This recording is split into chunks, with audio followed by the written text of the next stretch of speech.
या देवी सर्वभूतेषु माँ कालरात्रि रूपेण संस्थिता नमस्तस्यै नमस्तस्यै नमस्तस्यै नमो नमः। जय माता दी दोस्तों। माता कालरात्रि माता दुर्गा की सातवीं शक्ति हैं। इनकी पूजा करने से सभी सिद्धियां भक्तों को प्राप्त होती हैं और ऐसा माना जाता है कि जो भी भक्त माँ कालरात्रि की पूजा करता है उसके जीवन की सभी कठिनाइयाँ दूर हो जाती है। ऐसे लोगों को भय नहीं सताता और रोगों से भी मुक्ति मिलती है। शारदीय नवरात्रि के दौरान 29 सितंबर को माता कालरात्रि की पूजा की जाएगी। ऐसे में आइए जान लेते हैं कि माता का आशीर्वाद प्राप्त करने के लिए किस विधि से उनकी पूजा की जाए और उनकी कथा क्या है। सबसे पहले माँ कालरात्रि के श्री चरणों में नमन करते हुए उनकी कथा सुने। माता कालरात्रि को शुभंकरी भी कहा जाता है क्योंकि ये अपने भक्तों के जीवन में शुभता भरती है, यानी कि भक्तों के जीवन में अच्छाइयाँ ही अच्छाइयाँ निहित करती हैं। पौराणिक कथा के अनुसार माता ने शुंभ निशुंभ और रक्त बीज नामक राक्षसों का वध करके देवी देवताओं और मनुष्यों की रक्षा की थी। कथा है कि एक बार शुंभ निशुंभ और रक्त बीज के आतंक से तीनों लोग थर-थर कांपने लगे। चारों ओर इन राक्षसों का भय व्याप्त था। तब समस्त देवी देवताओं भगवान शिव के पास इस समस्या का समाधान पाने के लिए गए।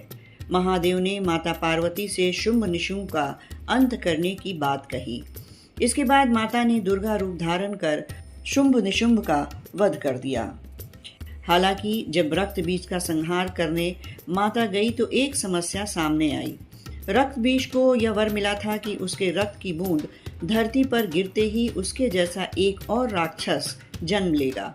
तब माता दुर्गा ने अपने तेज से माँ कालरात्रि का रूप धारण किया। माता कालरात्रि ने रक्त बीज के रक्त को धरती पर नहीं गिरने दिया और गिरने से पहले ही उसे अपने मुंह में भर लिया।